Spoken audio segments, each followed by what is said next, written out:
tu penses à ta respiration et immédiatement, là, ça coupe. Parce que tu peux pas être concentré sur une respiration et en même temps entendre une pensée. Ça court-circuite. D'accord. Ça, c'est une astuce pas mal. Mhm. La respiration.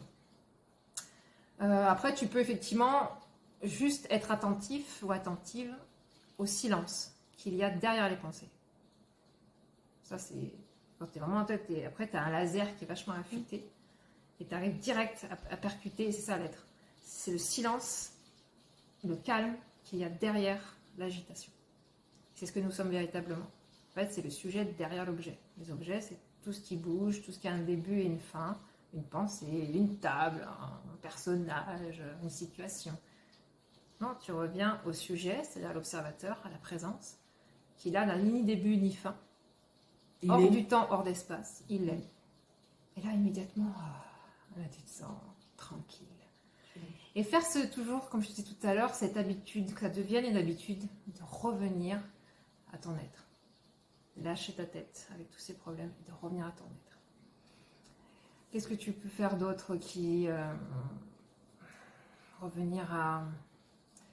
Et forcément, quand tu es positionné dans l'être, bah là, l'écoute, en fait, elle est tout de suite.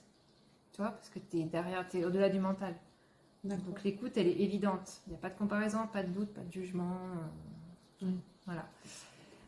Qu'est-ce que je pourrais te proposer d'autre comme un petit exercice? Tu peux aussi, par exemple, te focaliser sur quelque chose de la nature. Je sais pas, une fleur, quelque chose vraiment qui pour toi t'inspire. Et puis tu restes avec la fleur.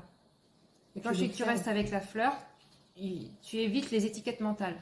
Ça, c'est une fleur, elle est rose, je sais pas moi, c'est du laurier, c'est machin. Non, ça, c'est des étiquettes mentales, on s'en fout.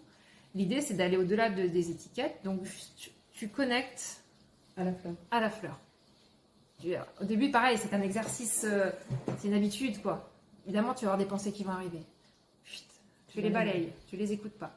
Tu te reconnectes. Et c'est plus facile en faisant ça avec quelque chose que tu aimes. Dans la nature, un animal, végétaux, minéraux, c'est plus facile qu'avec un objet de la vie de tous les jours. D'accord. Voilà. Mais c'est vrai que c'est de la pratique. Il n'y a pas de mystère. Tu sais, moi je le vois souvent comme ça. C'est comme un athlète de haut niveau, sportivement parlant, dans son corps. Quand il a des objectifs, bah, il ne va pas lâcher le truc, tu vois, pendant des mois. Il va aller, je sais pas, moi, à la salle de sport. Il va faire... Bah là, c'est un athlète de l'esprit. C'est pareil. C'est vraiment du boulot, quoi. Il ne faut pas lâcher. Il est constant. C'est pareil, ouais. De la constance, de l'endurance, la détermination.